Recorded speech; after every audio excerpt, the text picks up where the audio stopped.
Partnership ഫേമിൻ്റെ അപ്പം cost എങ്ങനെയാണ് വരുന്നത്? അതായത് രജിസ്ട്രേഷൻ കോസ്റ്റും പിന്നെ ആനുവലി വരുന്ന മെയിൻ്റനൻസ് ചാർജസും എന്തൊക്കെയാണ് വരുന്നത്? പാർട്ണർഷിപ്പ് ഫേമിൻ്റെ രജിസ്ട്രേഷൻ കോസ്റ്റിനെ കുറിച്ച് നമ്മൾ പറയുകയാണെങ്കിൽ മെയിനായിട്ട് അതിൽ വരുന്ന കോസ്റ്റ് എന്ന് വെച്ച് കഴിഞ്ഞാൽ 5,000. ഇപ്പം കേരളത്തിലെ കേസാണ് ഞാൻ ഈ പറയുന്നത്. കേരളത്തിലാണെങ്കിൽ ഇപ്പോഴത്തെ നിയമം അനുസരിച്ച് 5,000 രൂപയുടെ സ്റ്റാമ്പ് പേപ്പറിലാണ് നമ്മൾ ഈ പാർട്ണർഷിപ്പ് ഡീഡ് എക്സിക്യൂട്ട് ചെയ്യേണ്ടത്. അതാണ് അതിനകത്ത് വലിയൊരു ചിലവ് വരുന്നത്. പിന്നെ നമുക്കൊരു കൺസൾട്ടൻറ്റിനെ അപ്രോച്ച് ചെയ്യുമ്പോൾ സ്വാഭാവികമായിട്ടും അവരെന്തെങ്കിലും ഒരു സർവീസ് ചാർജ് അതിൽ ഈടാക്കുന്നുണ്ടാവും.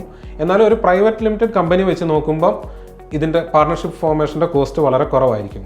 ഇനി നമുക്ക് കോസ്റ്റ് ഇതിൽ കൂടാൻ ചാൻസ് ഉള്ളൊരു കേസ് എന്ന് വെച്ച് കഴിഞ്ഞാൽ ഞാൻ ആദ്യം പറഞ്ഞിരുന്നത് പാർട്ണർഷിപ്പ് രജിസ്ട്രേഷൻ മാൻഡേറ്ററി അല്ല, ഓപ്ഷണലാണ്. അപ്പോൾ എനിക്കിപ്പം തോന്നുവാണ് എൻ്റെ പാർട്ണർഷിപ്പ് ഫേം രജിസ്റ്റർ ചെയ്യണമെന്ന് തോന്നുവാണ്.